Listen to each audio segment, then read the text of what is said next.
Hello, everyone, again, and I would like to now officially welcome you to AmeriCorps VISTA and to the first day of your orientation. Our presentation today is titled Launching Your VISTA Service, and it's exactly what it sounds like. We're going to be launching you into your VISTA service and hopefully get you started on the right foot. Now, with us, we have me. Hello, I'm Calvin Landrum. I'm Jessica Birch. And I'm Patrick Triano. And we'll be your host today from VISTA headquarters here in D.C. You're also going to see our colleagues Eric and Andy in the chat to help answer some of the chat questions, along with Joanne and Scott, who can help answer either technical questions you may have. So welcome, Patrick. Isn't this exciting? We're the first group here. Yeah, I'm pretty excited. Let's get started here. You know that we're all here in Washington, D.C., and now that you know where we are, we kind of want to know where you are. So with all of the people on this webinar, it's great for you to start making connections and see who may be serving near you. So let's go ahead and use one of the features of the webinar platform, and that is our annotation tool. Love it. So on the left-hand side of the screen, you'll see like a little pen or a little marker. It's an arrow. It looks like a marker, and then you get to the arrow, and you can find people are so far ahead of you. Well, someone just searched from the whole state of Texas here. But you can use the annotation tool, click on the marker icon, click on the arrow tool, and activate it. So you can start clicking where you're serving. Looks like most of you are getting the hang of it. Who is circling the entire state of Texas? I don't know. They're making some big plans. They're saying they're going to serve the whole state. I love that. Oh, they took it away. Okay, they backed off. Take it away. So it looks like there's a lot of people up in that north central region, Chicago, Minnesota. Where is all that happening over there? Like Rena and Adrian and Zurich? Where are they serving? Is that Michigan? Probably. Yeah, Michigan, it looks like. Okay. Not very many in Florida. Look at that. A lot in Texas, as usual. Yeah, I've got a couple in Hawaii. Nice. Like it. All right. So nobody up in Alaska. No one. Poor thing. I know. Carolyn is swimming towards Japan. What happened to Carolyn? I don't know. Looks like there's a lot in Colorado, though, one of the best states in the world. Hey, look, we have somebody also either swimming or in Puerto Rico. All right. So, Patrick, I've been told that they're having a little bit of trouble hearing us. So can we move the phone closer to me over here? We have to. Okay, yes, Patrick. Folks, I'm going to make a little bit of noise as I do this, so pardon me. All right. Well, a lot of you are serving in a lot of different places, and we're happy that you're all here. So now that we know where you are, you know where we are, we're going to go ahead and we're going to talk a little bit more about what this webinar is all about. So as Calvin mentioned, it's your first day of service, it's your first day of orientation, but what are we going to talk about in this webinar? Well, we're going to describe to you VISTA's mission and what the program is all about. We're going to review a few of VISTA's recent accomplishments. They're pretty awesome, if I do say so myself, so that's an exciting piece. I'll agree. We're also going to talk about different places that you can find support and resources. We're also going to highlight some things that need your attention. They're important, so we want to draw your attention to that. And then last but not least, we want to administer the oath of service. So at the beginning, while you were waiting to join the webinar, we asked that you get your oath form and that you have your supervisor or another witness be there for this webinar. So we're going to post the link to the oath here in just a second. If you don't have it, go ahead and print it out. And make sure that someone at your organization is around to observe your oath as we get closer to the end of the presentation. How smart to raise that now. Yeah, because we don't want you running away later. And it's going to happen. It's going to happen at the very end. You're going to be scrambling for it. Okay. Exactly. Thank you, Joanne, for posting that in the chat. So now, Patrick. I'll speak slowly as they look for the form. Okay. Well, before we get started on the session goals, let me welcome you to AmeriCorps VISTA.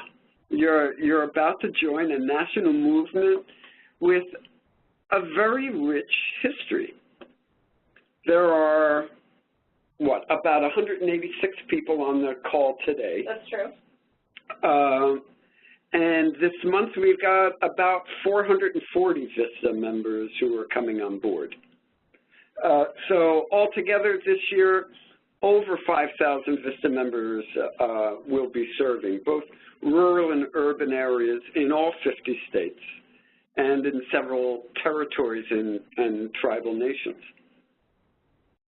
So Volunteers in Service to America, or VISTA, has been supporting and really at times leading the charge towards economic equity for over 50 years. And the strength of the program comes from the talent, the motivation, and the energy of our members, soon to be one of you. So let me thank you for stepping up to share your skills and your passion to serve our communities. It is honestly an honor for me to welcome you on behalf of the VISTA program, and I hope you feel a warmth and support from us and your fellow VISTA members. All right.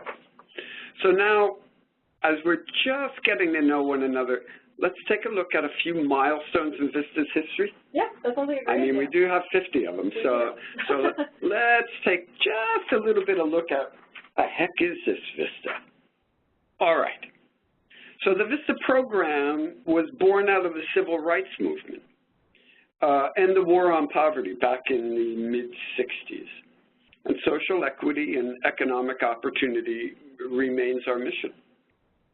Our first volunteers were assigned in 1965 to Appalachia, Hartford, and the migrant farm worker camps in California. So President Johnson, who you can see in this photo, said to those first VISTAs, the initials of your I can't do it, Johnson. Can't do it, Johnson. I'm really sorry. I'm trying, though. The initials of your organization spell VISTA. It's an appropriate name, for you will be opening up new vistas of hope for the poor, achievement for yourself, and greatness for your nation. It's a great quote. It's a great quote, and it started with a great thing. 1965, Johnson swearing in the first VISTAs. It's a proud tradition. It really is. It's a ceremony that really stays true today, which is just wonderful. I agree. So we met Johnson here, but now let's fast forward about 30 years into 1993, when VISTA joins AmeriCorps, becoming part of a network of national service programs with the Corporation for National and Community Service, or CNCS. You may have heard some of our grantees and partners, such as Habitat for Humanity, City Year, Teach for America, as well as the Rockefeller Foundation and Service Year. That's in addition to the programs we manage directly, such as AmeriCorps NCCC, FEMA Corps, Senior Corps, in addition to, and may I say the best, AmeriCorps VISTA. Here, here. We may even have some AmeriCorps State National, AmeriCorps NCCC alums on this call with us right now. Probably. And you are joining the ranks of over 220,000 VISTAs that have served. Let's just give them a taste of who some of those people are, Patrick. Can you name one? There's Click and Clack the Tappet Brothers. I think it's Ray Magliacci. It is Ray Magliacci. It's Ray, right? It's Ray. Yeah, so I'm going to pick the nice, easy one here, and that is George R.R. Martin. Right. Author of Game of Thrones, was an AmeriCorps VISTA member. Wait a minute, I've got another one. Jay Rockefeller. Yep. Senator Jay Rockefeller. Senator, mind you. There's also, what is the gentleman from Land O'Lakes? I forget. He was the CEO of Land O'Lakes, and I can't remember his name. That's pretty cool, though. CEO of Land O'Lakes. It is good enough, right? That's because it. I can't remember his name. Yeah. We also have Congresswoman Gwen Moore, Wisconsin. I know there's some Wisconsinites in this webinar. Is it Wisconsinites? Yeah. Wisconsinians. Wisconsinians. Those are just to name a few. And Jessica Birch. Jessica Birch. We got Eric Powell as well. Eric Powell. You know, there's a lot of great people. And all these people in this webinar are now going to be VISTA members. One day. Exactly. Well, today is the day. Correct. You know. You're right. So now you know a little bit about our history. So what on earth is our mission here, Patrick? What is this all about? All right. So far we know that we're committed to economic equity, right? But if someone were to ask what's the VISTA mission, how would we explain it? What makes us unique in the government? Well, here it is. Our elevator speech. The VISTA program strengthens organizations that alleviate poverty through the mobilization of volunteers and resources. There it is in a nutshell. And I think if you reflect on what you're about to do for the year, you should fit in that mission statement. But let's drill down a little bit more into, say, the key principles of VISTA service. The first, ending poverty. So every VISTA project and every VISTA member is aiming to end or alleviate poverty one person, one family, or one block at a time, right? Empowering communities. All right, so in contrast to having specialists parachute into communities with clipboards and white jackets, doing good things, VISTA members live among and involve the community members in planning and carrying out the project. This is usually facilitated by your sponsor organization and your supervisor, really. But strengthening and improving the community is our long-term goal through learning about the values and beliefs, the assumptions, the community development principles, and the principles of good practice. Building capacity. In capacity, you know, this is kind of jargon for us. It is. It's kind of a term of art. Yes, it is. It's a term of art. Thank you. So building capacity, meaning to increase the ability of an organization to either increase the size of a project, to increase the number of people served by a project, to improve the project's implementation, its efficiency, or to improve the project's impact, that is to say, to do better work with the same amount of resources. And then finally, creating sustainable solutions. Sustainability, I think, is the byword of the 21st century. We kind of got that, right? Whatever you develop or create, whether it's a process, a system, or resources, we develop them in such a way that people are going to be able to use them again and again once you're gone. So if you believe that we have the responsibility to bring an end to poverty, and if you're committed to working with communities, then you're in the right place. That's right.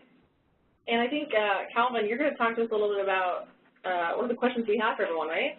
Yeah, for sure. So you know, as we just talked about, these 4 principles really guide community development for us as VISTA members. You know, and community work requires coordination, even collaboration, and working together towards those longer range goals. So as you think about the principles that we've just covered, let us know in the chat box which one of these resonates for you. You know, maybe it's ending poverty. In the chat, I think a lot of people said that they were hoping to bring people out of poverty in their community. Maybe it's empowering their community, or capacity building, or even sustainability. It's something that drew people to their VISTA site. So let's see what we got. Elizabeth says empowering communities and building capacity. Right. Empowering communities, someone else. I'm seeing a lot of empowering communities. A lot of empowering communities, huh, Calvin? Sean says empowering communities, hands down, no questions. You make that happen. No, look. Now creating's popping up all over the place now. Creating sustainable solutions. Sustainability, that's it. I mean, and I would say, you know, that sustainability, you know, really goes hand in hand with building capacity, which goes in the hand, you know, they're all work together. I think everyone, there's no wrong answer on this one. Nope. But Calvin, you know, the issue about the sustainable solution is that as VISTAs, they may not actually see it within a year, right? Yep. They may feel it in their bones, but it's going to be hard to see. Totally. You know, and no matter which principle people have the strongest connection with, you know, their work as VISTA members is going to address all these principles at some point.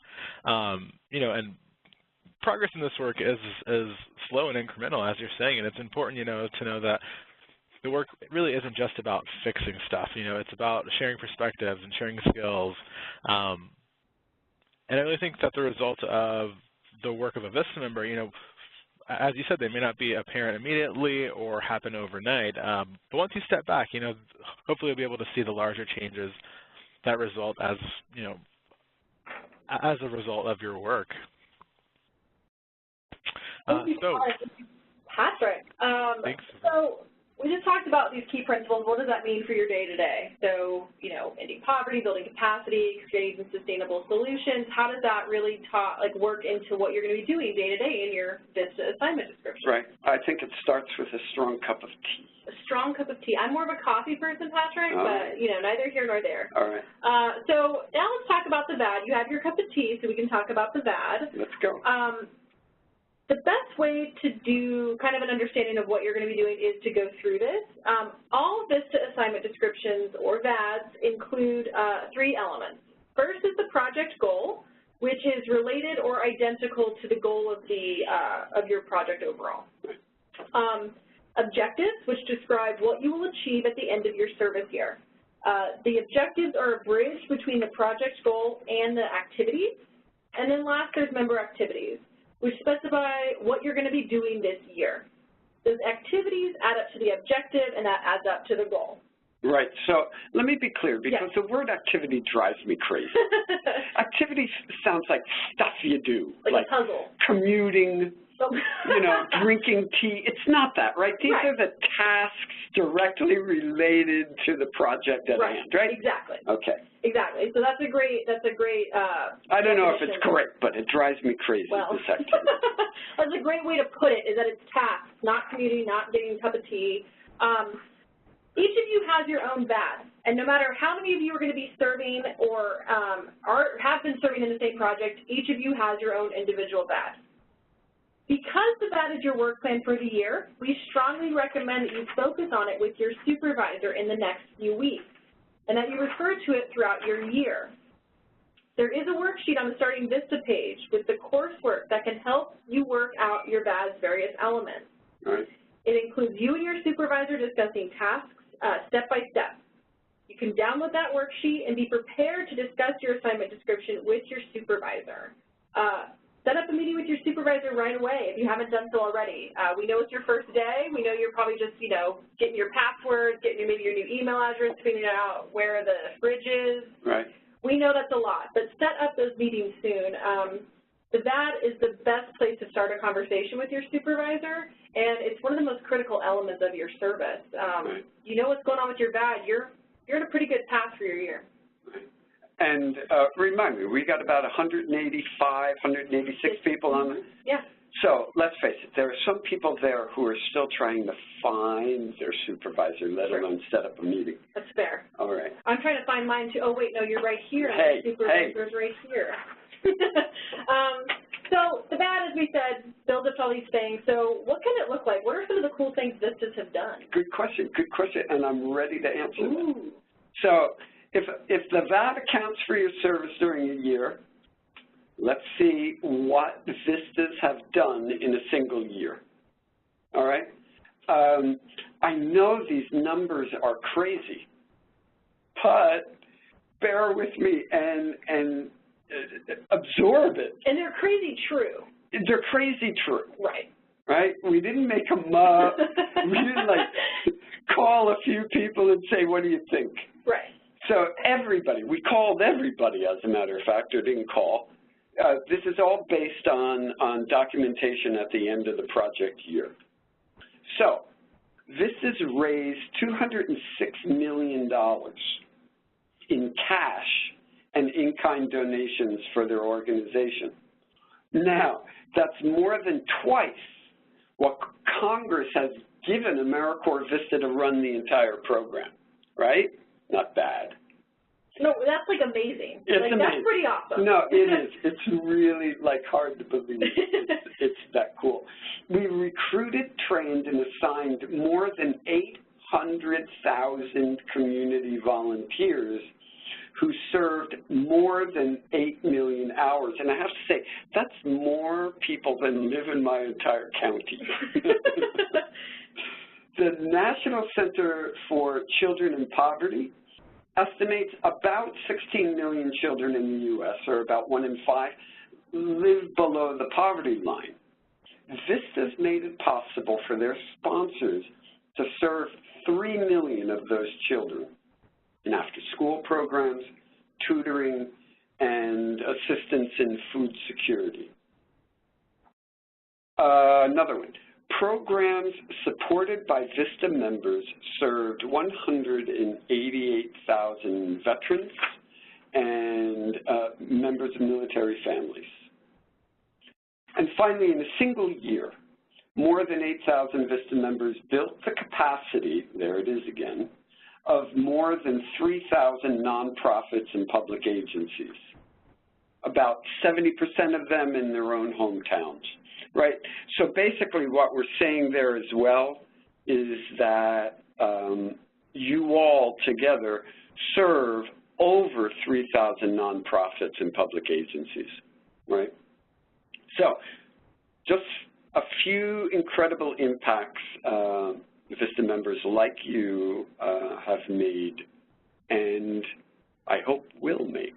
Yeah, we're like beat. I think 2018 could be like, you know, like the year to beat. Like, beat this number. You guys got this, you know? That's a great idea. Let's put the challenge out right now. Yeah, keep it going up. Exactly.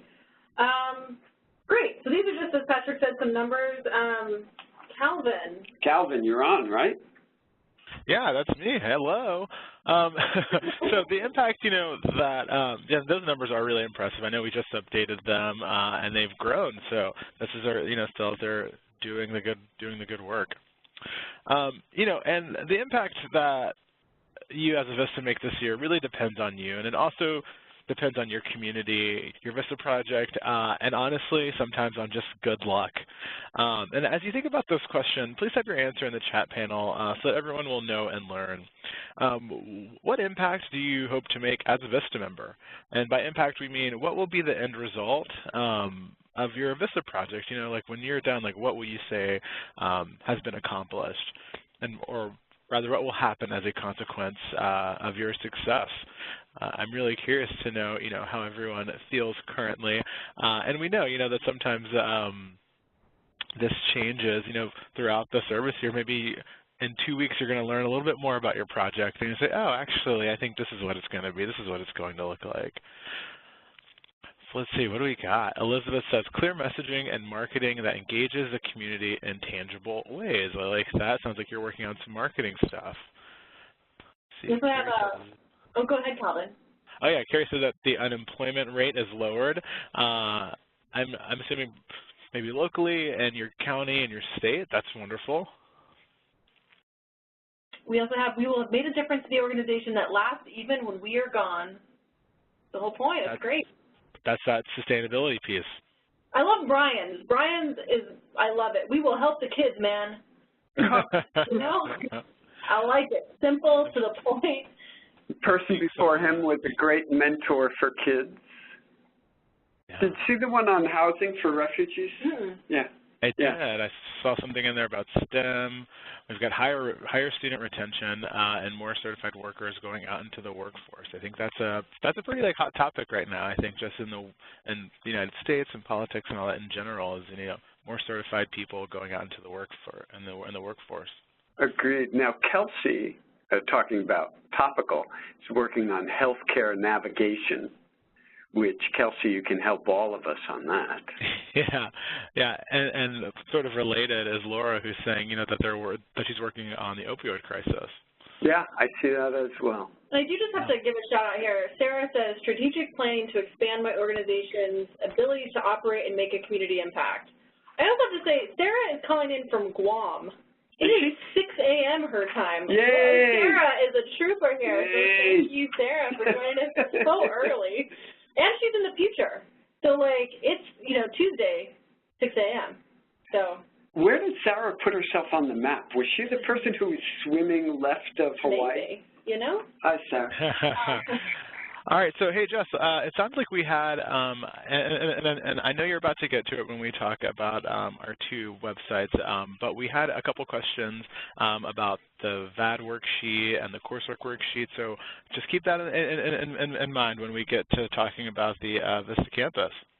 Calvin, you're always looking out for me. I greatly appreciate it. Thank you. And we will definitely talk about that because that's an important thing. And don't let us forget if we do. Yes, please. So before we move on here, we just want to quickly go over what we've just talked about. So we looked at VISTA and how it relates to other national agencies, or I should say national service programs. We then dove into VISTA's mission and its key principles, and then how they relate to your VISTA assignment description. And then we shared some of the amazing impact that your fellow VISTA members have had. So now we're going to shift to ongoing support during your year of service. You did that so well. You sound just like the woman before the movie starts. Hello there. Don't try to talk me up. I'll go and volunteer for that position there. So, as I said, and as Calvin just mentioned, we're talking about two websites that are really key to your service. And the first is the VISTA Campus, and the next is my.americorps.gov. So MyAmeriCorps is where you applied to your position, where you did your direct deposit, and where you can access your VISTA assignment description. I know there were a couple questions about where can I find my VISTA assignment description. Right. You can find it in your MyAmeriCorps account. It's also where in a few weeks you'll be able to access your living allowance statements, request certain benefits, and print your service letter. And we'll talk about those a little bit later. Then we have the VISTA Campus. VISTA Campus is where you completed your onboarding courses and tutorials. But the campus has much more than just tutorials you completed before today. There are opportunities for ongoing learning and professional development, and you can sign up for courses, find other VISTA members, and also learn more about your benefits on the VISTA Campus. So let's dive into it a little bit more, the VISTA Campus.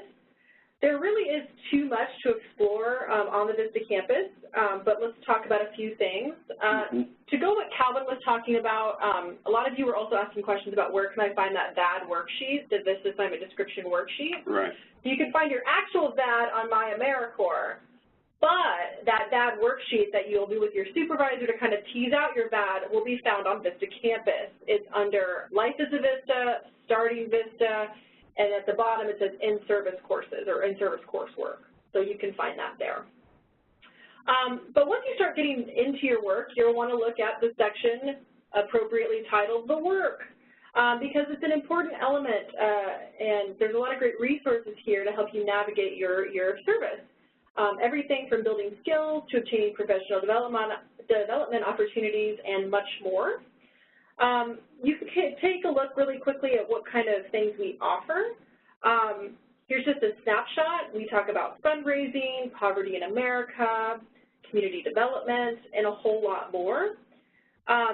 You can also locate and reach out to other VISTAs under the Connect and Learn section. And Patrick, I think you're going to go ahead and talk a little bit more about the learning piece of Connect and Learn. Yeah. You know, we developed this so that we can support you throughout your service. You know, we look at it as in-service training, the virtual side of it, not the face-to-face part of it. So we offer webinars on a really wide range of topics related either to life as a VISTA, such as, say, living on the living allowance or using the Siegel AmeriCorps Education Award, or the work, such as building a digital ad campaign or strategizing your funding search, all right? So we record these sessions and offer them as webinars on demand. So if you miss a session, you can go back and watch it at any time. You can't participate in the Q&A, but hey. You'll receive an invitation in the coming weeks to a webinar called Learning Opportunities for Service and Beyond, which is designed to help you develop a concrete plan for building skills you need to succeed in your VAD. All right, so the webinar, it'll take place on Wednesday, February 21 at 2 p.m. That's Eastern Time. Just about everything we send out is Eastern Time, right? Correct. Good rule of thumb, folks. So you'll receive an invitation to this webinar in the next couple of weeks, I believe. And I'm just so surprised he didn't say this right here. You know, Patrick here has been making Toy Story Buzz Lightyear jokes about all these webinar names that we have. So we had Countdown to VISTA Service, you're on Launching Your VISTA Service, And then it's learning opportunities for service and beyond. Really, folks, is there not like a Pixar theme through this thing? You say that like it's a bad thing if there wasn't. I'm not convinced one way or the other. That's all I have to say. So in the chat, if you want to give a thumbs up or thumbs down on the Buzz Lightyear thing, I'd appreciate it. Hey, let me talk about these online courses for credit. Yes. All right, one of my favorite things. So folks, listen up here because really I do love these. We offer 2 longer courses. One is on volunteer mobilization, which I would say at least a third of you do. And the other one is on resource development, which includes grant writing, which is probably what the other 2/3 of you do. So the courses combine live webinars with online discussion groups, readings, and assignments. Courses are free, and if you pass, you can receive college credit, or at least recommendations through the American Council on Education for college credit. So if you're interested, click on the Apply Now, since space is relatively limited. You'll receive an email when the next round of course offerings is available, which I believe it's slated for the spring of 2018. That's correct. So you're a little early, but better to queue up than miss it. It's true, and I do have to say, Patrick, yeah, most people were thumbs up. Thumbs up on the Buzz Lightyear? Buzz Lightyear is a cool man. Thumbs up all from right. the blog. All right, hey, I know when to settle down, and I will. All right, so definitely check those courses out. Keep them on your calendar for when the applications are up and ready, because you don't want to miss those. So there are, as I mentioned earlier today, a few key decisions and action items that you'll need to complete today and within the next 2 weeks. So we want to just draw your attention to those right now. The first set of items is related to your VISTA benefit. The information you need to make an informed decision is located on the Benefits Hub. And it's one of those tutorials that you took at the beginning of VISTA service. It's on the Starting VISTA page. So the first thing is direct deposit. If you have any doubt that your bank account information is correct, maybe you're wondering, did I get my routing number right? Did I accidentally put my bank number in my routing number? Check your direct deposit again. Even if you are 100% sure you did your direct deposit right, check it again. Otherwise, you won't be paid. You won't be paid anything, and you won't be paid anything for a minimum of 2 weeks. So please, we want to pay you, and in order to do that, we need to make sure that your direct deposit information is correct. So please check that on your My AmeriCorps account today. We would hate to see you all go without pay for an additional 2 weeks. As I say, zip, zilch, and zero on the payment if you don't get that right. Second is your end of service benefit. So as we mentioned on the Countdown to VISTA Service webinar, you have a choice between the education award that's valued at $5,920, or you have the option of the cash stipend, which is worth $1,800. You have, if you choose the education award now, you have until your 10th month of service to elect the stipend instead. But if you choose the stipend now, you can never change to the education award. So if you're on the fence, you don't know if you want to go back to school, we highly recommend that you select the education award now, because if you don't select it now, you can never change it. Can't change your mind. You can't change your mind. They call the BMSU tomorrow morning, 8 a.m. Sorry, too late. Stipend chosen, frozen. Exactly, frozen. The next is health care. So you need to opt for either the health care allowance or the health care benefit.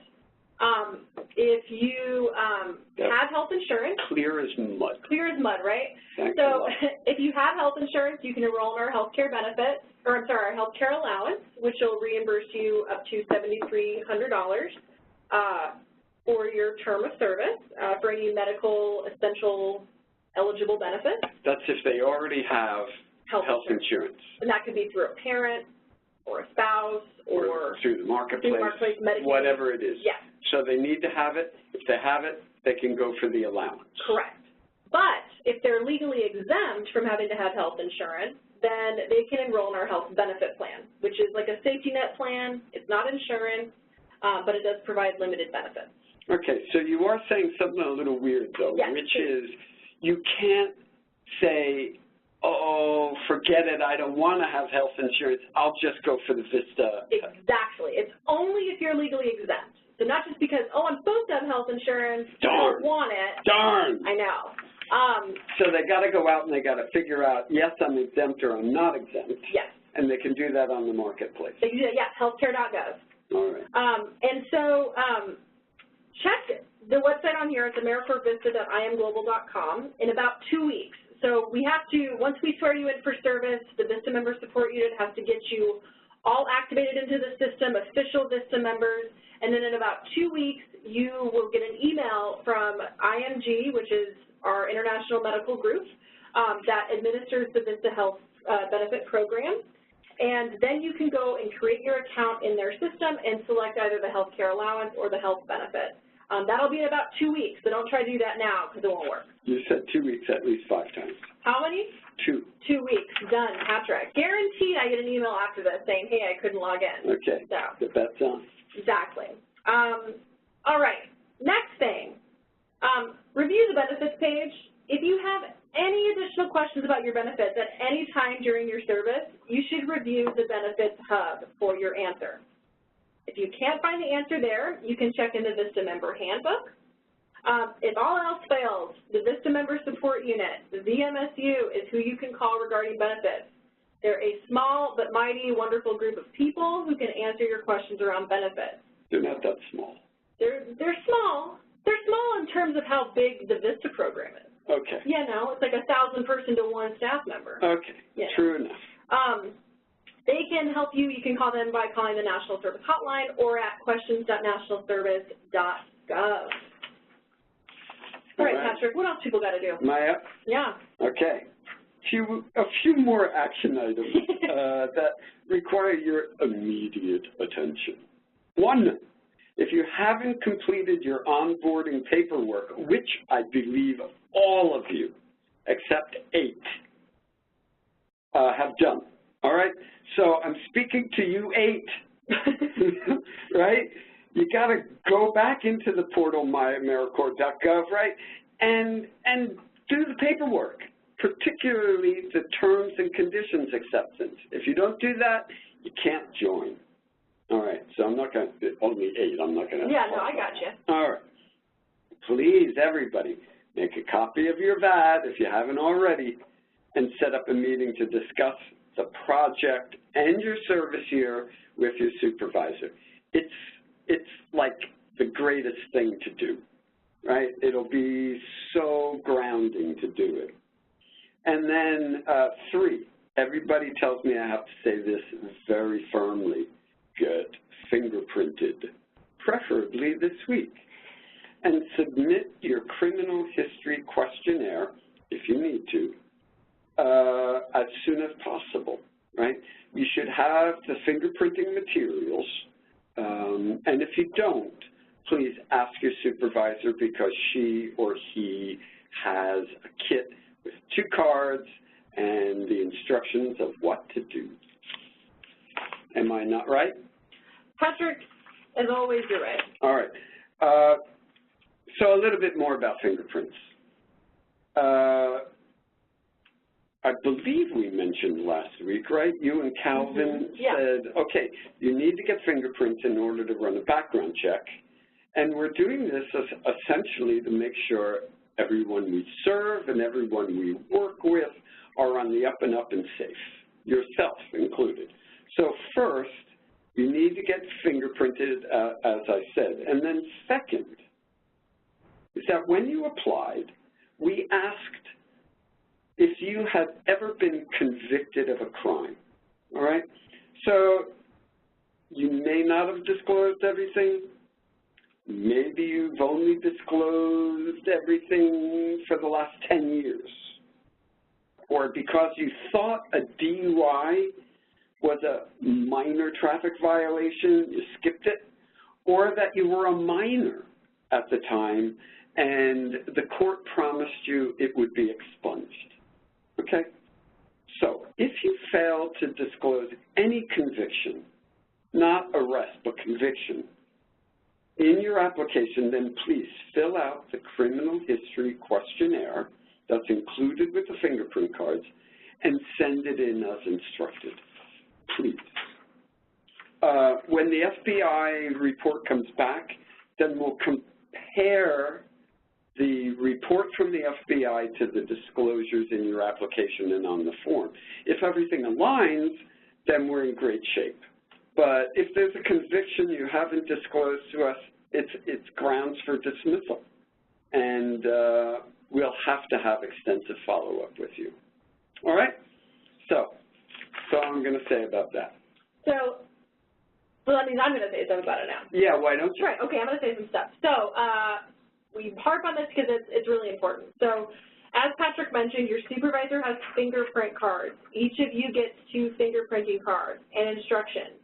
You are responsible for getting fingerprinted and submitting your fingerprints to us. Your supervisor should have given you those cards today. If they do not have them, they don't know what you're talking about when you ask them. Yeah. Please let them know to contact your state office, or you can send me an email because we need you to get this done. We don't want to hear in 3 weeks from you when we send you a reminder saying, hey, we still haven't gotten your fingerprints, that you say, oh, I never got my card. Okay. So follow up on that today. Contact the state office today if you do not have them and your supervisor does not have them. I'll be surprised, though. Right. The VISTA program is going to provide you $25 for a fingerprint subsidy, and it's going to be included in your first living allowance payment, which we discussed on the webinar last Tuesday is the 23rd of February. You should also be provided a return UPS envelope, or your project may be able to pay to ship them to our office. Mm-hmm. Please don't spend your own money on this. We've seen people overnight fingerprints, and it's like $30. It's crazy. It's crazy, and we're going to provide you the label. So, like, don't do that. Like, let us provide that for you. Absolutely. Yeah. So if you don't have the label, your project doesn't have the label, contact the state office. That's right. First comes to shove, beg your project. Yeah, right? I mean, please. come on. They said I'd have a UPS label. Yeah. And as Patrick said, get fingerprinted as soon as possible. The deadline is Wednesday, March 7th. Please, we don't want to have to remove you from service, but failure to submit these by the deadline may result in that. So this is a good cop, bad cop thing. Yeah, I know. Oh, okay. So I'm going to say almost everybody gets it in time, and I'm sure you will too. True. I'm the good cop in this one. True, but like it doesn't just happen. Like it just isn't like a magic fairy drop. You're so hard to work with sometimes. So just get them done because we want you all to serve because you're amazing people. All right. So now, Patrick, we get to go to your favorite. Can I go to Stoop Guy? Stoop Guy. Come on. Yes, here he is. This is a graphic organizer of where to go to get support and who to communicate with. And I think it's a reprise from the webinar we did last week. True, it is. You can never have too much support is what I think. And it's because I love this graphic. So there you are, VISTA hanging out on the stoop, as Calvin said last week, you know, in your jeans and your T-shirt. That's Calvin's voice, too. Was it not? And of course, so the first person that you turn to is your supervisor. Many projects have a VISTA leader, and you probably know your VISTA leader if you have one. That's the way they roll. But if you're not sure, ask your supervisor first thing today or tomorrow when you set up your VAD meeting, right? Yeah. Wasn't that smooth how I fit that in? Ooh. So first, to your supervisor. Second, if things are not working out, if things are really crazy, you can't figure out what's going on, your supervisor is not available or can't answer your question, then turn to your state office, right? And that's whatever state you're serving in, or the abbreviations of that, AKFLNJ at cns.gov. And Joanne just put a whole list in the chat for them. Okay, really excellent. Exactly. And what did that, Wisconsinites? Yes, Wisconsinites. It is Wisconsinites. She did say Wisconsinites, so WI at at cns.gov. Then, if you have questions about money, right, like where are my benefits, where's my check, what's going on, then the best place to turn, money equals VMSU at cns.gov, okay? So project, turn to your supervisor, turn to your state office. Money, benefits, turn to the VISTA Member Support Unit, VMSU at cns.gov. And general questions, you want to know what's up, you want to know what the policy is, you're looking for training, you're looking for information that you know is in the Benefits Hub or somewhere on that bloody campus, then go to vistacampus.gov. And I swear to you, somewhere on the campus you will find it. True. And of course there's all the administrative stuff, right? The letters. Yeah, the letters that's on my AmeriCorps, their service letters. All that stuff. Yeah, right? all of that stuff there. They want to do a forbearance request, that's in their My AmeriCorps account. Right. It's all in your My AmeriCorps account. And again, if you go to My AmeriCorps and you can't make heads or tails of it, VMSU at cns.gov. Exactly. So I don't know if you can tell by the way we kind of talk to each other on the phone, Patrick, Calvin, the way we work together, VISTA is a giant family. And now you get to be a part of that VISTA family, and we're so happy to have you here and as a VISTA community member with us. So as such, we want you to show your VISTA pride. We want you to be jumping around like those folks on the screen. It's not going to happen. You never know where you may make a connection with someone else. Calvin mentioned on last week's webinar that he gets stopped all the time and said, oh, I was an AmeriCorps member, or I did VISTA. So we ask that you put AmeriCorps VISTA logos on your business cards, in your email signatures, and on your organization's websites and brochures. The more visible you are, the more support you get, not only for your project, but for the AmeriCorps program as a whole. That means more VISTA members and communities doing the work that needs to get done. We also are going to put some links into the chat that you can get some AmeriCorps VISTA publications to use in your office to represent VISTA in the field. Don't forget to take pictures. Publications sounds boring. What do you mean publications? What do I get? Oh, you get posters? Logos, yeah. Okay. Yeah. Okay. Publications, Patrick, it's fancy. Yep, yep.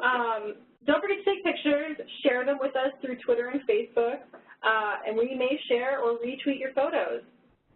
Also, as you mentioned last week, you will receive an email from me with instructions on how to order your free. Yes, Patrick, I said free. Free. Free.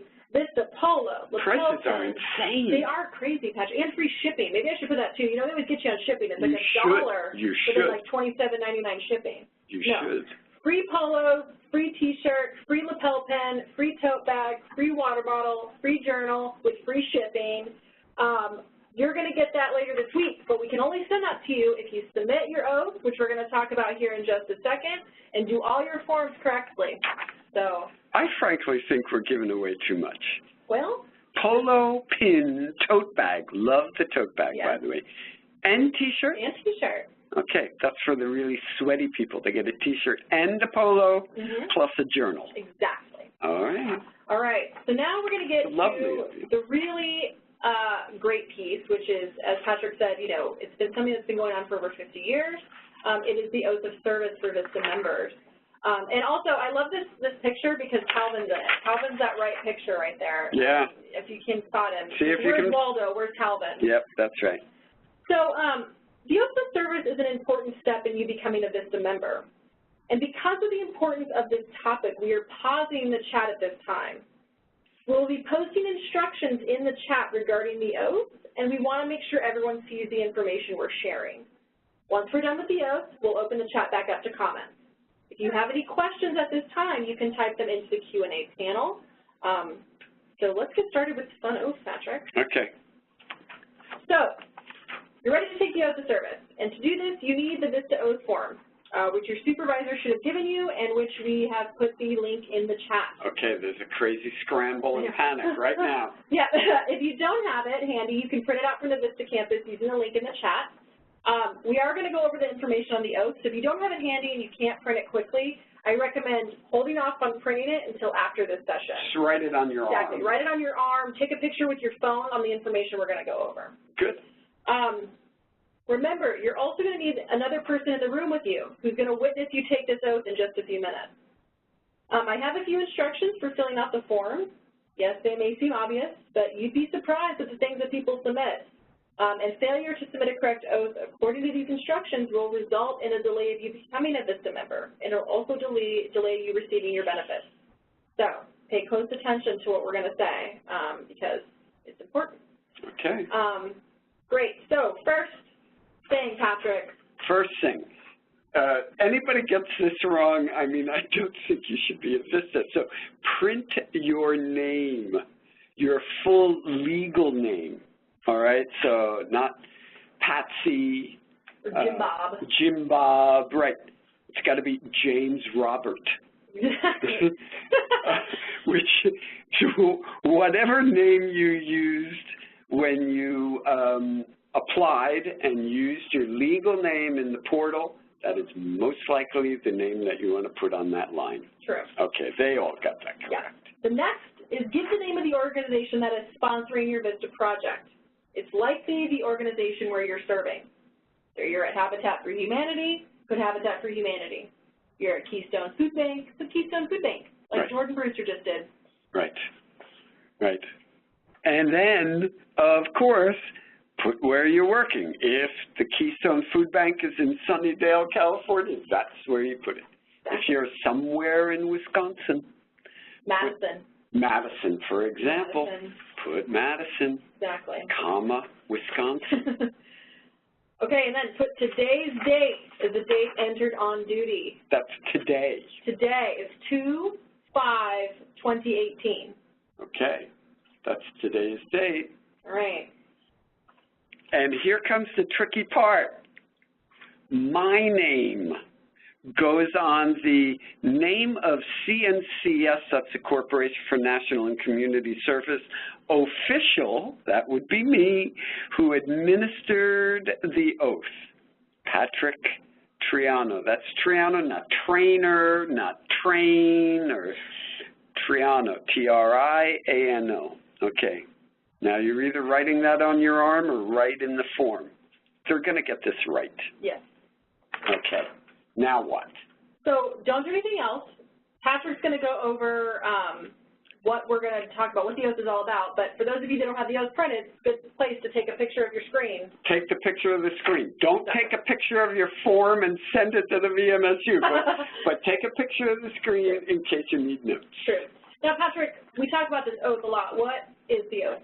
Okay, look, you know, people look at the oath and they either take a snooze, it's not poetic enough for them, and yet I think it's really important.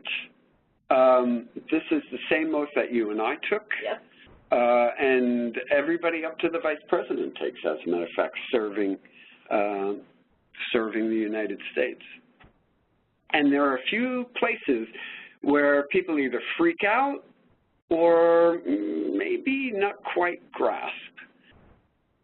One is the phrase, to defend the Constitution of the United States. The word defend is not necessarily a call to arms, right? So for some, in some positions, it may very well be. The military actually takes a form of this, but it's very specifically a call to arms. For us as VISTAs, the defense of the Constitution may be just the opposite of using arms. The Constitution is not an administration, right? It's not a flag. It embodies the principles that raise us from a loosely organized group on the North American continent into a civil society. So with this oath, we're pledging to defend the document that contains our civil rights. Therein, I think, lies the beauty of it. It goes on to say, defend the Constitution of the United States against all enemies. And I ask that as community builders, as change agents, and simply as citizens of the United States, that we choose our enemies very carefully. More often, An enemy is a reflection of ourselves in bad light. So build bridges before you make enemies, and we'll all profit from it. And in the context of VISTA, of course, the enemy is in principle poverty, greed. So, okay, 2 more things about the oath. First, you can replace the word swear with the word affirm. And you may also omit the phrase, so help me God. All right, so I want to recognize that since we're all in different locations around the country, scattered in many sites and in many states, that we don't have the benefit of hearing each other's voices as we recite this. But it's pretty cool to know that you're taking the oath with scores of fellow VISTAs doing the same thing at the same time across America, all the way to Guam today. So it's a little awkward, I understand, to recite the oath aloud when you're alone in a room, but really you're taking the oath for yourself, so do it with gusto and heart and make it count. And so please, if you'd be good enough, raise your right hand and recite the oath with me. Give me a second while I get the oath. Thank you, my dear. I do solemnly swear that I will support and defend the Constitution of the United States against all enemies, foreign and domestic, that I will bear true faith and allegiance to the same, that I take this obligation freely without any mental reservation or purpose of evasion, and that I will well and faithfully discharge the duties of the office on which I am about to enter. So help me God. Woo. Woo. You're VISTA members now. It's exciting. Congratulations. Congratulations and welcome to the family. So next steps, Patrick. This is important, so we want them to take good notes. So in order to make this fully official, we need you to sign it. You need to sign where it says AmeriCorps VISTA member signature. So sign it and date it today. And then hand it to your supervisor or other witness for them to sign. Once you and your witness have signed it, you need to scan a copy of your oath. Listen, now make a PDF of the form completed and signed. Don't take a picture of the form. This isn't like depositing a check with the Wells Fargo app. Scan the form in your office's scanner. That's the only way it can be accepted. PDF. Exactly. Okay. Then, step 3, email the PDF of the oath and email it as an attachment to the VISTA Member Support Unit, which is vmsu@cns.gov. Exactly. And you got to do that today. Yes, it has to happen today. Like right after we hang Right up. after this webinar, you've got to submit it to them. Yeah, you got to do it. You want to get paid, you got to do it. Okay.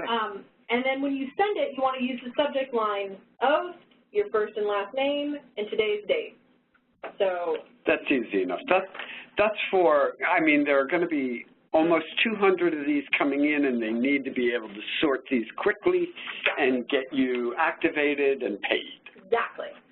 So one last reminder. I know we're reiterating it over and over again, but it's extremely important. First, today is your duty date. Yay! 2/5/18. Ooh, let me do the next yes. one. My name is Patrick Triano, right? It's not Khadijah, it's not Ann, it's not Andy, right? Yep. Patrick Triano. And have your witness sign it. You have to sign it. Your witness has to sign it. Done. Done. And then email a scanned copy of your oath to the VMSU today. Seems so easy. Today, it is. It's really simple. Sign, scan, send. Okay. It's like signed, sealed, delivered. I'm yours.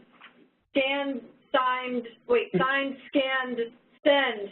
You're a VISTA. I'm yours. So yeah. The best is going to be, we're going to get a photograph of somebody's arm that they took notes on. Yeah.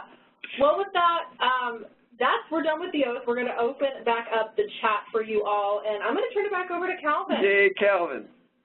Yeah, thank you, and congratulations everyone for officially becoming a VISTA. So excited to support you this year and to hear about all the great things that you're going to do. So now that we've taken care of that, we're going to switch over to the Q&A portion of our webinar today. But before we do, we want to know what you thought. You're going to see a poll on the right side of your screen that pops up asking you to kind of rate this webinar today. If you would please give us your honest feedback, we really, really need it. If you don't know, you are the first group of VISTAs to come through in this sort of orientation format, so we're really counting on you to give us some good feedback so that we can improve this for future VISTAs. That poll is going to be up throughout the remainder of the presentation, so you can take your time and answer it, but please, please, please give us your feedback because we read every single comment and take it all to heart and want to make sure that we're doing the absolute best that we can by all VISTA members. So, you're right, this is the inaugural flight. Thank you for reminding us, Calvin. Of course, yeah, this is the inaugural flight. This is the first one. So, we've given you a lot to think about, and now it's time to take your questions. You'll be able to ask questions using the Q&A panel to the right of your screen. I'm going to ask that you put them in the Q&A. Please don't put them in the chat because we lose them that way, and we're able to keep track of them in the Q&A. So if you have any questions, please put them in the Q&A. You can start doing that now, and we'll queue them up to be answered. And I'll also ask our operator, Karen, to let us know how to ask questions by the phone. Karen? Thank you. At this time, if you'd like to ask a question over the phone lines, please press star, then 1, and record your first and last name clearly when prompted. Again, if you have any questions that you'd like to ask over the phone lines, please press star, then 1 at this time. Wonderful. Thank you so much. So, Calvin, what should we do? Shall we go through the chat and the Q&A? I know that some questions came up in the chat. I don't know if all of them were answered. And the Q&A. So what's the best way to go? Yeah, so I wasn't able, again, it's a little tricky to keep up with the questions I get asked in the chat because they scroll by so quickly. But let's talk about what came into the Q&A. Okay, good. So we had a few questions about the difference between the VAD itself and the VAD worksheet. There seemed to be just a little bit of confusion. Is the VAD and the VAD worksheet the same thing? Are they separate things? Can you kind of explain about those two documents? Yeah. They are different. So the VAD itself is the document that will describe what the goal is, what the objective is, and what are your tasks. What are you going to be doing for the next year? And in what order. The VAD worksheet is a training document that's there to help you think through and ask the right questions when you meet with your supervisor, right? It's there just to, it's almost like having a conversation with you to say, have you considered this? And wow, I hadn't thought about that. So that's the difference. The worksheet is there to give you some guidance in your opening meetings to better understand your VAD. Totally. Thank you. That's an excellent answer. And that also leads into another question that we were asked. On one of our slides earlier, we were asked, hey, it says on the screen I should set up a meeting with my supervisor, but what am I doing in that meeting? And this is an excellent opportunity to go through your VAD, to go through that VAD worksheet with your supervisor, to kind of talk about, what you're going to be doing this year. The VAD should be your guiding document, and the tasks that you're asked to do and the ultimate objective of your VISTA project. So it's an excellent time to set up that meeting with your supervisor and talk about that. And it's an excellent resource to help you guide that conversation if you feel like you don't know what to say. Spot on. And just to add a little bit onto that, Calvin, in the opening week, in the opening days, if not opening weeks, you should also be going through an orientation to the organization, to the people you're working with, and to your community, right? So your supervisor set up some kind of training and orientation for you. So in that first meeting, it's also a really worthwhile question to say, okay, what do I need to learn, and how do you suggest I learn it? Yeah, excellent point. Thank you.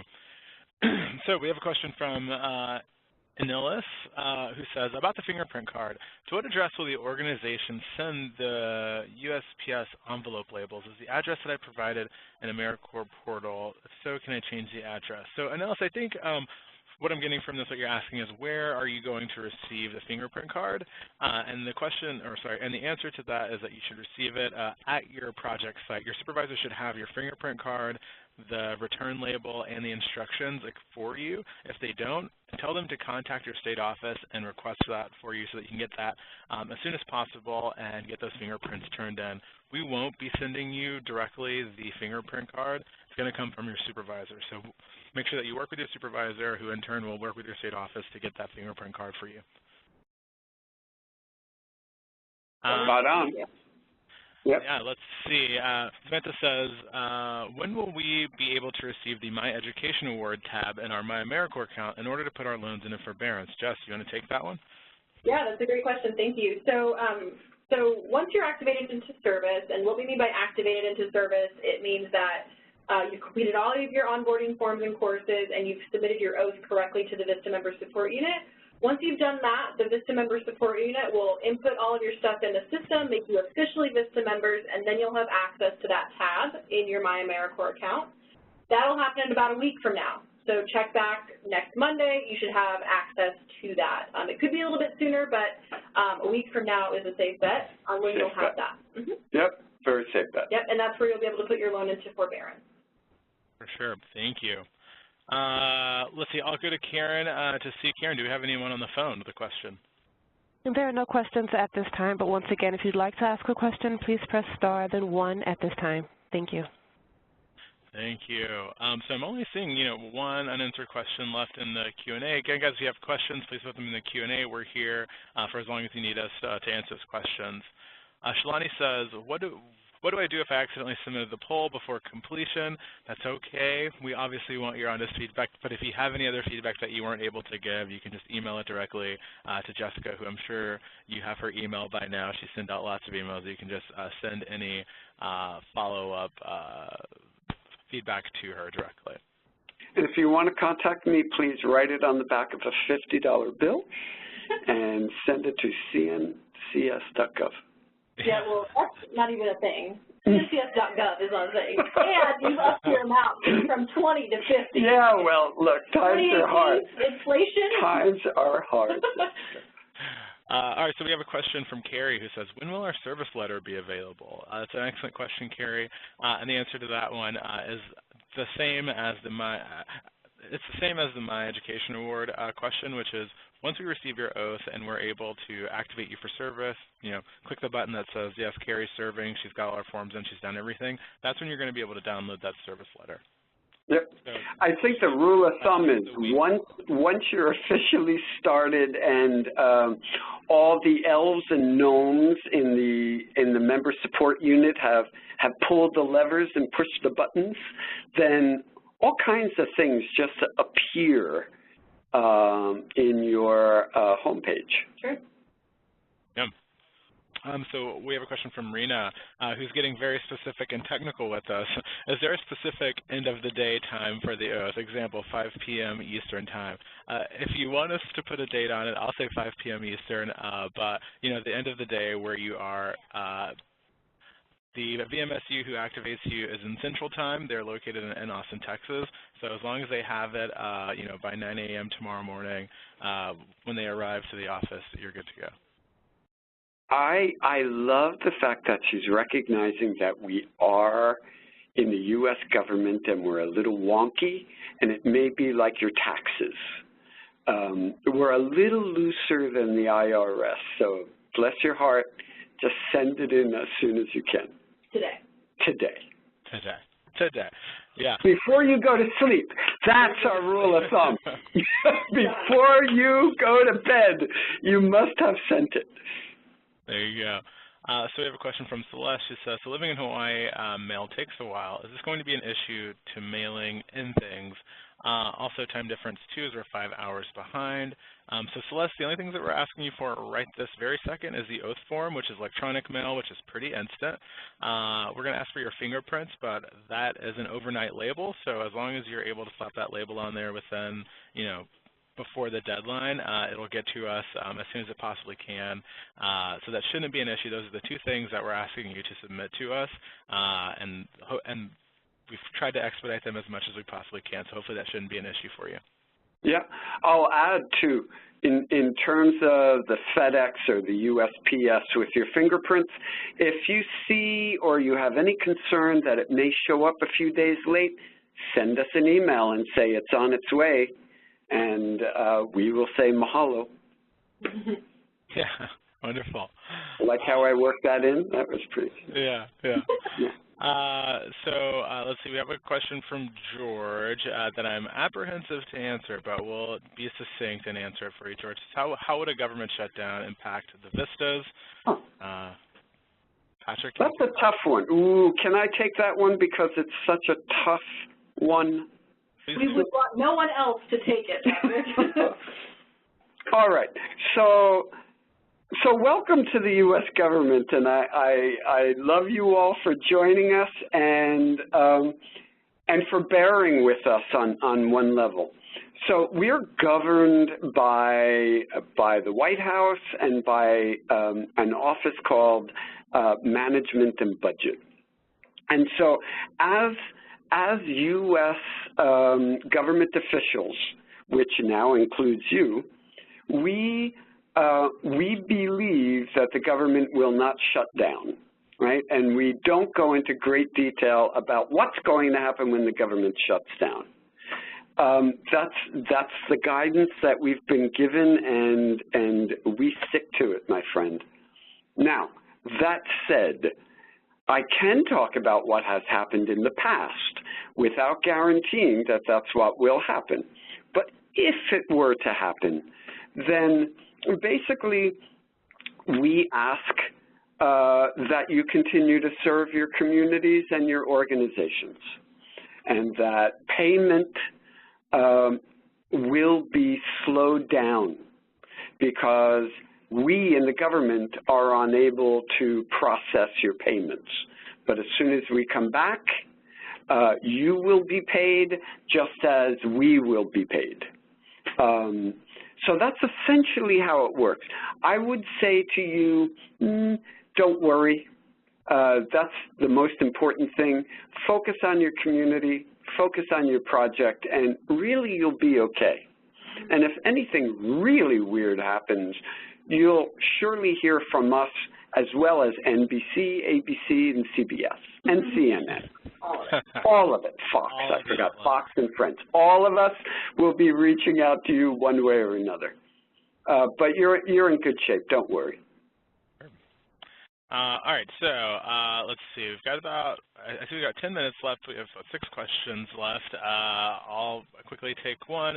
Justin says, I just want to give a clear meaning and understanding of the living allowance.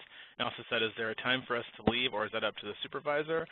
Justin, your first question sounds like a really big question, so I'm going to advise that you call the VMSU if you just need to ask questions about your living allowance. And is there a certain time for you to leave, or is that up to your supervisor? On this webinar, we've got about 10 more minutes. If you're asking about leaving for the day, that's going to be up to your supervisor and whatever your regularly scheduled workday is, so ask them that question. Yeah, it's an interesting thing, Calvin. I would say, our legislation says that VISTAs are available at all times whenever practicable. So it's not a 9 to 5, but at the same time, we're not indentured servants. So as your colleagues are working and as your supervisor is reasonably asking, those are the hours. Mm-hmm. We have a question from Kensuke. It says, since I'm living in a new state, will I have to get a new driver's license? That's a good question, and it's one that we can't answer because that is going to depend on every state. So if you look up the DMV, wherever you move to, it'll tell you. Some states, if you're living there for 3 months or longer, then you have to change over your driver's license. Some places it's 6 months. Again, it's going to be different everywhere, so just do a nice little Google search for whatever state you're in and driver's license, and I bet you'll find the answer. Anna says, the top of the oath says for U.S. citizens. What does that mean? Oh, what a great question. Jessica and I'll take that. There are 2 oath forms. There is one which we just administered for those who are, as it says, U.S. citizens, whether it's a naturalized citizen born in the U.S. There's a second oath form for those who are, for example, DACA, who are legal permanent residents but not yet citizens. So if you fall in that category, then please send us an email, Jessica, Calvin, or me, and we'll follow up with you. But that's what that was about. You're welcome. Thanks. Thanks. We have 2 more questions here. Actually, I'll go to Karen and see. Karen, do we have anyone on the phone? Yes, thank you. We do have a question coming in from Linda. Ma'am, your line is open. Yay. Hello, Linda. Yeah, hi. My question is about the credit for college, the courses. How many credit hours will you receive, and how many courses can you take? What's the total amount of hours you could receive? It's a good question. For one course, it's 3 undergraduate credits. And there are 2 courses currently, and it's tricky to fit both of them in 1 year, because one takes about 13 weeks and the other takes about 10 weeks. And of course, there's a lag time in getting in line and getting registered. But you could potentially, if you took both courses, be recommended for 6 undergraduate credits. Okay. Thanks for asking. Thank you for the question, Linda. All right. Do we have anyone else on the phone? Thank you. There are no further questions at this time. All right, wonderful. So Shalani says in the Q&A, am I supposed to complete/choose all options for all forms, insurance, et cetera, tonight? No, Shalani, you won't be able to choose your insurance selections yet because you haven't been activated for service. However, you should complete all of your other forms that are in your My AmeriCorps account by, tonight, by today. So that's your direct deposit, your end-of-service benefit selection, your W-4, some other ones that I may be missing. Your terms and conditions. All of those should be completed today, but you're not going to be able to select the insurance option that you need or the health benefit option that you need today. You're going to have to wait until you receive that message and email from IMG, who's the VISTA health benefit provider. We have a question from Brooke Hall. This is a good question. Brooke says, do we have to take vacation days in order to go volunteer somewhere else? I volunteer at a week-long camp for kids with cancer every year and wanted to know if I needed to use vacation days. Shall I take a stab at that? Take a stab at it. I would first confer with your supervisor. We can flex on what you and your supervisor determine. If your supervisor feels that it is supportive of the mission of the project and he or she can let you go for that amount of time and feels that it's developmental and, as I say, serves your community and your project, then we're good with that. Otherwise, then we would ask that you use leave. And, of course, you would have to have permission to use leave from your supervisor as well. So It's flexible and open, which is great unless you're looking for a simple, direct answer. Yeah, that's a good answer. That's the best I could do.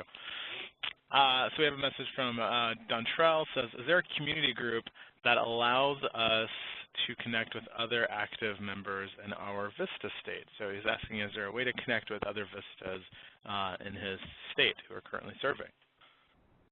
Thanks, Calvin, and thanks, Dontrell. So there's a lot of different ways to connect with VISTAs in your area. The VISTA Campus Connect and Learn section. The Connect piece has a couple of different resources. First is the VISTA Map. The VISTA Map, you can find people serving in your state, in like your local city, alumni, people who are currently serving. So definitely you can find out people in your area. You'll want to put your own pin on the map so that people know you're serving there too and can reach out to you. There's also the VISTA forums. A lot of people post on the forums just to say, hey, I'm new to the San Antonio area. Anybody else here? So those are a couple ways. We've also seen people in big kind of cohorts like this make their own Facebook group. They make their own Facebook group and just say, hey, I want to invite everyone on this webinar to that. That's another way. Yeah. Is there a VISTA Facebook page and a VISTA Twitter account as well? Yes, but that's not necessarily like a community. It's more tweeting at AmeriCorps, sending stuff to AmeriCorps VISTA, but it's not like for them to connect to each other. And that's more support of the program and outreach rather than connect. Right. Okay. Correct. Yeah, and I think another great resource, as you mentioned, is Facebook, is to look up AmeriCorps alums. They have chapters in lots of cities. If you look up, on Facebook, if you're in sort of like a metropolitan area, you can usually Google or you can search on Facebook for Dallas AmeriCorps alums or Dallas VISTAs or Cincinnati VISTAs, whatever that might be, and see if there's a group like that. Those are often great resources for professional development, sometimes even for housing and, for activities to do with other AmeriCorps members, or if you're looking for service days or suggestions for different volunteer activities. Jose Sanchez says, what about the child care? Can we start using that as of now? Jose, you're going to want to get in touch with the child care benefit provider and ask them, and go through that process, because there is an application and there's, some steps that you have to do in order to receive the child care benefit. If you have a child now who needs to be placed in care, I would get in touch with our provider first, Gap Solutions. Let's see. Shalani, can I use the oath form for U.S. citizens while I'm a permanent resident? Shalani, I'm going to ask that you connect with Jessica offline so that we can discuss that and get you coordinated with the right thing.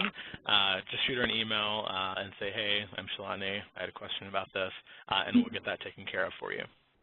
Thanks, Calvin. And then I think this is our last question from Kensuke, who says, my question is VISTA work considered employment in state? Well, I'm not sure what that last prepositional phrase is about, but it is not considered employment for the use of unemployment benefits. So you can't, in a year from now, apply for unemployment benefits because you are no longer serving as a VISTA. On the flip side, if you had been receiving unemployment benefits, your VISTA service should not impede you in any way in receiving those benefits up until the point in which the benefits are no longer available. However, it works state by state, and you need to be very careful that your state would not view your receiving a living allowance and unemployment benefits as double dipping. So I hope that answered your question. I think it might have. I hope it did. So And again, if you have any other follow-up questions, that was the last question that we have time for. If you have any other follow-up questions, please don't forget all the resources available to you. First, your supervisor, your state office, the VMSU, the VISTA Campus. There's a ton of resources in nationalservice.gov.